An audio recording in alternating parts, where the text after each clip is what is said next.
We're on the hunt for some of the rarest and most coveted beers made in the world. In the last 10 years, American craft breweries have come to dominate the world rankings in beer.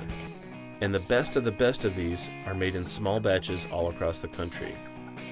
The huge demand and limited supply for these rare brews means you're not going to find them on the shelf at your local store. Our goal of this show is to bring you along to the local brewery events and show you that the hunt for these beers is just as memorable and fun as drinking the beer in the end. Limited release. Hey Rob, so what's on tap for today? Well, we're going to go back to Dark Lord Day. So we're going to go back to Indiana, back to Three Floyds, and we're going to check out Dark Lord Day since it was such a big episode last year.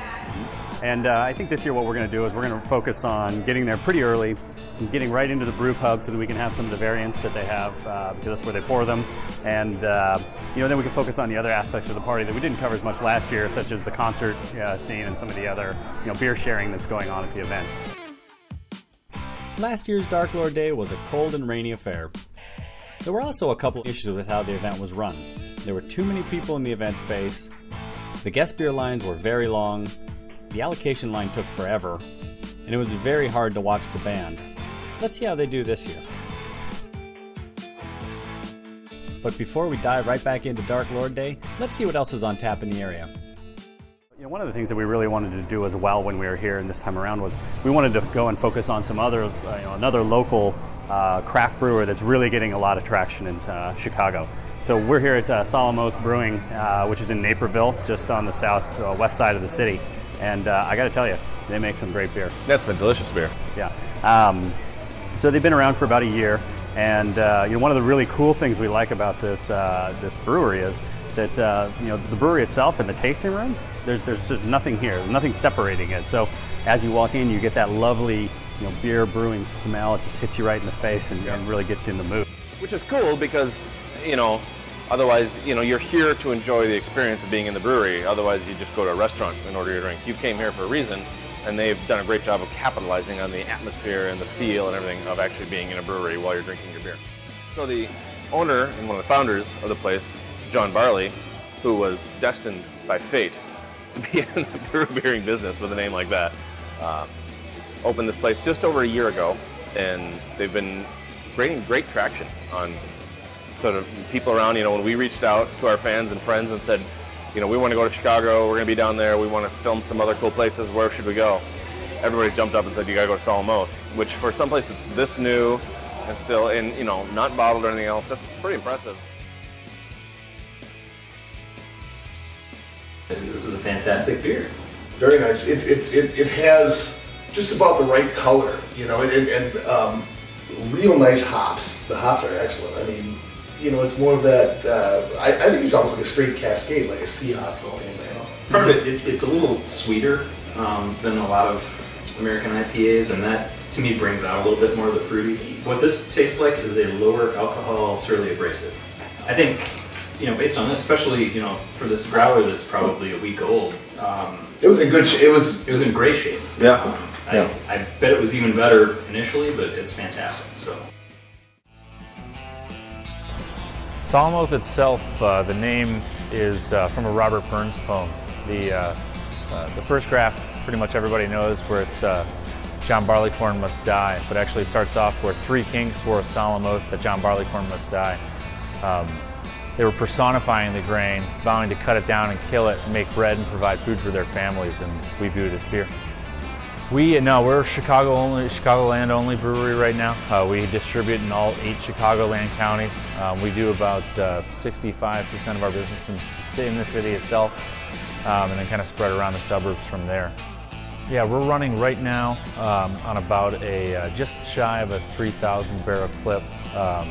We have a couple more tanks that'll be coming in. We're like many breweries in the country right now. We're in a constant state of expansion.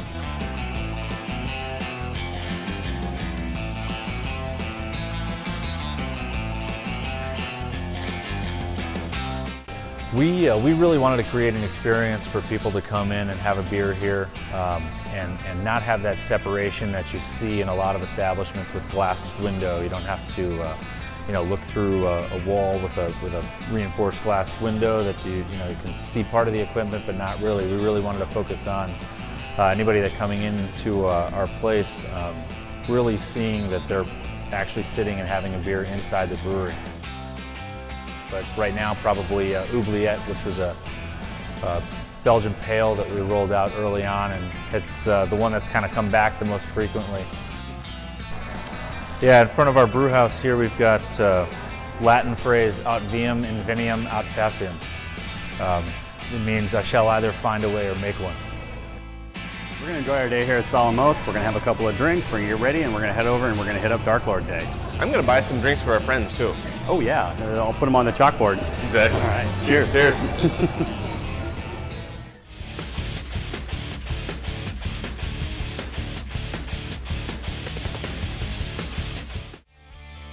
So when we planned this trip, our whole goal was to get here early enough so we can get to the front of the line, so we can shoot right into the brew pub for a couple hours, have some variants of Dark Lord, enjoy their time, go back, do some beer sharing, and then go get our allocation. No. What happened on Thursday? Three Floyds dropped a little bomb on us on Thursday, where they announced to the world that this year there will be no brew pub at Dark Lord Day. Which, frankly, from a line perspective, I guess I'm okay with that. It does, since we don't have actual allocation tickets aren't until 6 p.m. and it's currently 4 a.m. or 3:30 in the morning. We got plenty of time to hang out, and we're in no stress to get in any line. Well, that's true. I probably would have planned the trip differently a long time ago. Yes. We know that we had no reason to be here at 3 in the morning. I would have just gotten a regular flight, not a flight that got in at 1:30 a.m. Exactly, and I wouldn't have left Minneapolis during rush hour. Yes, that would have been better.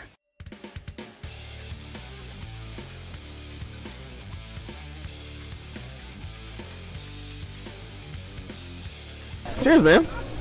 So it's about 8 o'clock. We got here at, about 4? Yeah, something like 4 o'clock. But so it's kind of weird the way it's set up this year. So last year there was sort of one main line to get in, and it was for A allocation and for just getting into the brewery.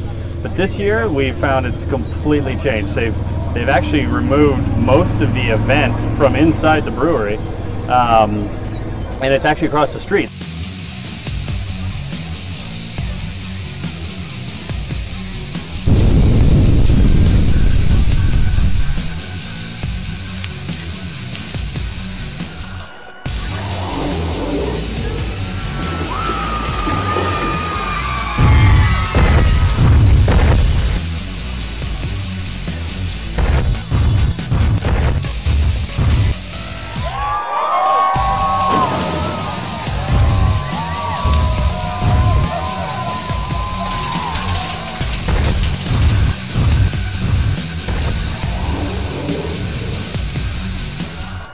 So where we parked last year is actually where the main event really kind of is. Right. Yeah. So it's interesting. So it should be a lot less crowded feeling. I think there's going to be just as many, if not more, people this year. But I think it's going to, it might go over a little bit better just because it's not going to be as congested as it was, in past years. The line to get in at 10 a.m. was extremely long, with a mix of A ticket holders and people wanting to grab good spots in the tent inside.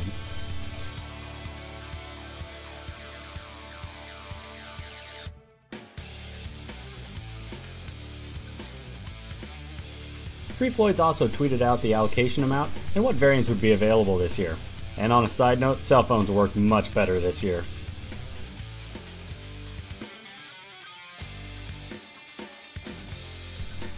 Once the gate opened, the beers started flowing and the band started up.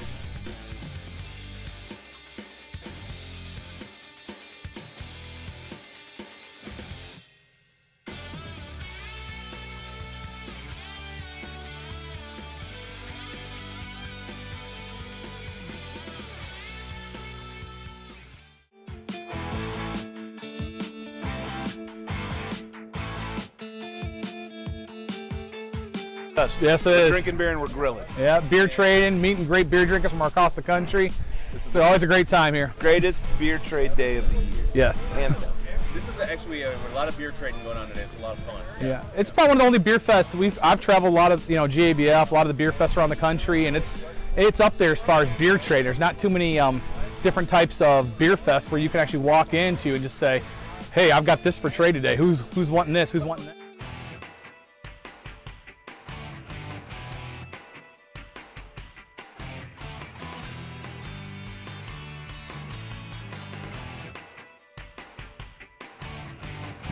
We're all Ohio, Western PA, and Indiana. Nice. Today. Next week it might be different. Headhunter. Headhunter / IB Yusuf. IB Yusuf. Oh, it's a blast. The weather's perfect. Beautiful day. Good beer. Good trading people. Awesome. Dark Lord. I think I've had barrel-aged Dark Lord. Yep. Any 3 Floyds I seem to have enjoyed so far. So Dark Lord Day is winding down. Yep. We haven't gotten our allocation yet because we're e-tickets and everything's running about 2 hours behind. Yep. And there's like a 2-hour line. So we're gonna have to make a tough call here whether we actually go in and get our allocation, or we just kind of hang out. It was actually kind of nice. We sat up outside the gates, just on the south side, put our tent up, put our little signs up, and we probably had a good 10 or 15 people around the tent at all times throughout the day. We got some great beers, as you can see. We went through a ton of awesome stuff. I've never had King Henry more than once, but I had it at least 4 times today from different sources. So the quantity of beers that were flowing was great. The quality was awesome.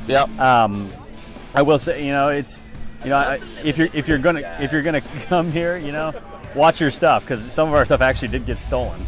Yeah, it's kind of sad. It's a little sick that like people come into our coolers and steal beers out of our cooler that we're about to open and give to everybody else. So that was a little annoying, but as you can hear, the heavy metal's rocking in the background. It's getting a little dark out. We've been up for 36 hours, so we're rough. As the day went on, our long nights started to wear on us. A little white lightning perked us up, though.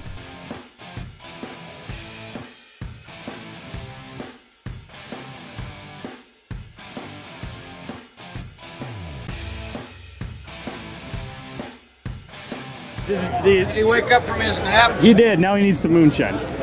Really? Nice. Yes, he does. So we're here tonight. Hold on.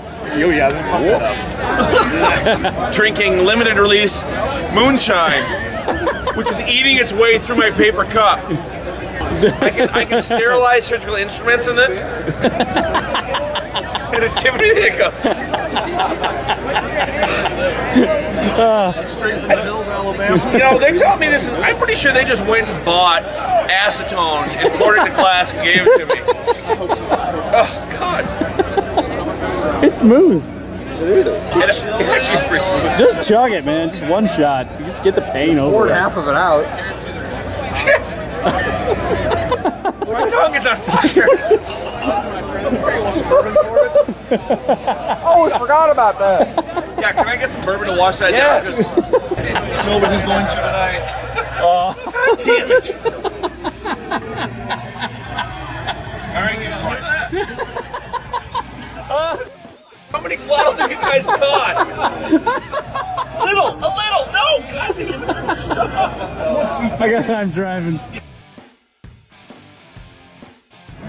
So the lesson from this is, 3 Floyds, you guys make awesome beers, but you're gonna have to take lessons. I don't know what's going on with the allocation of Dark Lord that takes so long, but we're leaving here without it because I'm not standing in line for another 3 hours after that line's been going for 12 hours to get 3 bottles of beer.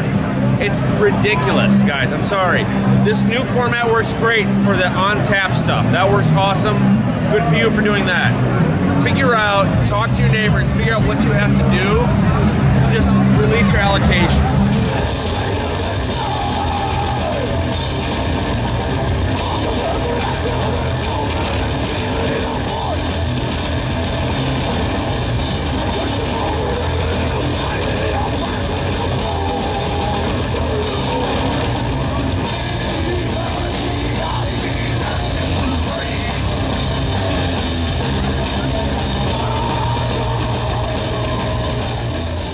So what do you think of the event this year?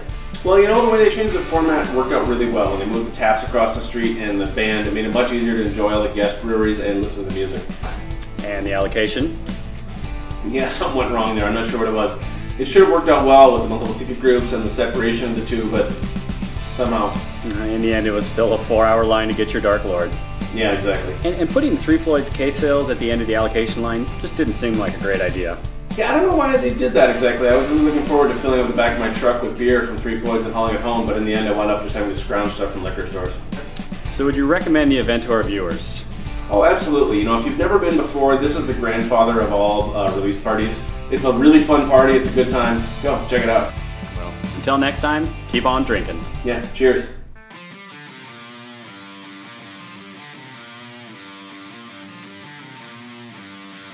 Try for an early allocation group, as the lines just never let up throughout the day.